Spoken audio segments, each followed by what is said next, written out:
السلام علیکم ورحمۃ اللہ وبرکاتہ نحمدہ ونصلی علی رسولہ الکریم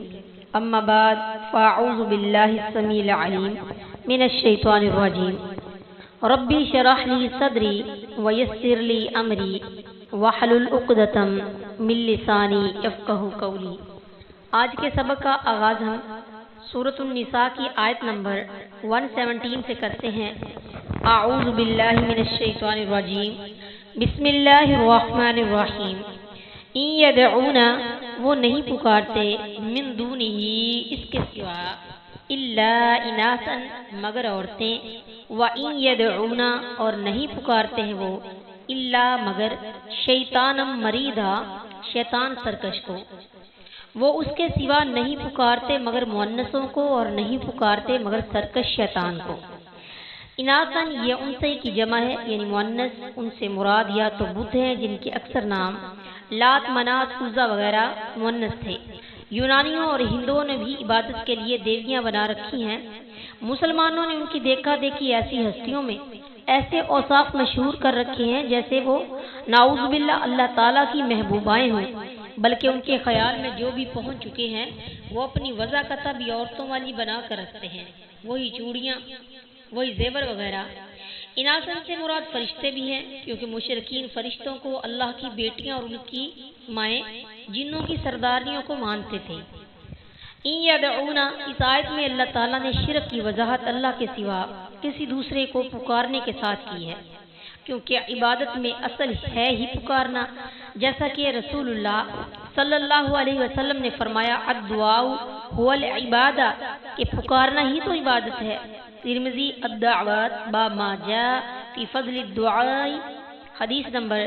3360، اور ابو داؤد کی حدیث نمبر 1469، اور سورہ مومن کی آیت نمبر 70 دیکھیے اس کے لیے۔ جو شخص بھی غیبی مدد کے لیے کسی کو اللہ کے سوا پکارتا ہے وہ مشرک ہے، کیونکہ عبادت اسی پکارنے ہی کا نام ہے، بلکہ عبادت کی جتنی بھی صورتیں ہیں، یعنی قیام، رکوع، سجدہ، نذر و نیاز اور پکارنا وغیرہ، ان سب کا اصل مقصد اسے غیبی قوتوں کا مالک جان کر مانگنا ہی ہوتا ہے۔ کوئی اللہ کے ساتھ یہ معاملہ کرتا ہے تو اس سے مانگتا ہے، غیر اللہ کے ساتھ کرتا ہے تو اس سے مانگتا ہے۔ شیطان مریدہ،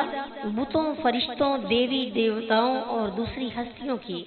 عبادت کرنے والے اپنے خیال میں جس کی بھی عبادت کرتے رہیں، حقیقت میں وہ سرکش شیطان ہی کی عبادت کر رہے ہیں، کیونکہ شیطان ہی انہیں اللہ کے دروازے سے ہٹا کر دوسروں کے آستانوں اور چوکھٹوں پر جھکاتا ہے، جیسا کہ اس سے اگلی آیت میں ہے کہ جن لوگوں کی یہ پوجا کرتے ہیں انہیں تو خبر ہی نہیں ہے کہ کوئی ہمیں پکار رہا ہے، جیسا کہ سورۃ الاحقاف کی آیت نمبر 5 سے 7 تک، اور سورہ یونس کی آیت نمبر 28 تا 29 میں ہے۔ یہ لوگ صرف شیطان کے کہنے پر اپنے وہم و گمان سے بنائی ہوئی ہستیوں کو پوج رہے ہیں، جیسا کہ سورہ نجم کی آیت نمبر 23 اور سورہ یونس کی آیت نمبر 77 میں ہے۔ لعنہ اللہ، اللہ نے ان پر لعنت کی، وقال لأتخذن، اور اس نے کہا کہ میں ضرور لوں گا، من عبادک، تیرے بندوں میں سے، نصیبا مفروضا، حصہ مقررہ۔ جس پر اللہ نے لعنت کی اور جس نے کہا کہ میں ہر صورت تیرے بندوں سے ایک مقررہ حصہ ضرور لوں گا۔ آیت نمبر 118، نصیبا مفروضا، یعنی تیرے بندوں میں سے ایک گروہ کو اپنی راہ پر ڈال لوں گا۔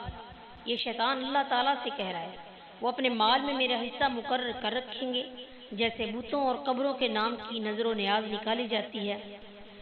جتنے گمراہ دوزخی ہیں سب نصیب شیطان، یعنی شیطان کے حصے میں شامل ہیں۔ شیطان ملعون اپنی سرکشی سے خود بھی گمراہ ہوا، اور انسانوں کو گمراہ کرنے پر بھی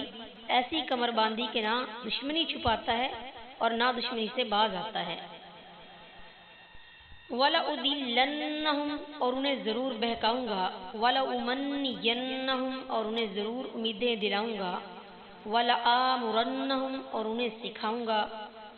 فَلَيُبَتِّكُنَّ، تو وہ ضرور چیریں گے، آذان الانعام، جانوروں کے کان، وَلَآمُرَنَّهُمْ، اور انہیں سکھاؤں گا، فَلَيُغَيِّرُنَّ، تو وہ ضرور بدلیں گے، خلق اللہ، اللہ کی صورتیں، وَمَن يَتَّخِذِ الشَّيْطَانَ، اور جس نے پکڑا لیا شیطان کو ولیم دوست من دون اللہ اللہ کے سوا فقد خسرا تو وہ بڑے نقصان میں پڑا خسران مبینہ نقصان صریح اور یقیناً میں انہیں ضرور گمراہ کروں گا اور یقیناً میں انہیں ضرور آرزویں دلاؤں گا اور یقیناً میں انہیں ضرور حکم دوں گا تو یقیناً وہ ضرور چوپاؤں کے کان کاٹیں گے اور یقیناً میں انہیں ضرور حکم دوں گا تو یقیناً وہ ضرور اللہ کی پیدا کی ہوئی صورتیں بدلیں گے اور جو کوئی شیطان کو اللہ کے سوا دوست بنائے تو یقیناً اس نے خسارہ اٹھایا واضح خسارہ وَلَأُمَنِّيَنَّهُمْ یہ وہ باطل امیدیں ہیں جو شیطان انسان کے دل میں پیدا کرتا ہے کہ گناہ کرتے رہو اللہ بڑا غفور رحیم ہے ایمان مسلمان کے دل میں ہونا چاہیے نماز پڑھنے اور دوسرے نیک اعمال کی کیا ضرورت ہے یا بھی جلدی کیا ہے مرتے وقت توبہ کر لیں گے یا جن بزرگوں اور پیروں کا تم دم بھرتے ہو ان کا اللہ پر بڑا زور ہے تم ان کا دامن تھام لینا وہ تمہیں سیدھے جنت میں لے جائیں گے وغیرہ وغیرہ اس قسم کے تمام خیالات اور گمان شیطانی آرزوؤں میں داخل ہیں فَلَيُبَتِّكُنَّ آذَانَ الْأَنْعَامِ بتہ کا معنی قطع کرنا ہے یعنی غیر اللہ کے نام پر جانوروں کے کان کاٹ کر ان پر سواری کرنا حرام سمجھیں گے جنہیں بحیرہ و صائبہ وغیرہ کہتے تھے سورہ مائدہ کی آیت نمبر 103 میں اس کا بیان ہے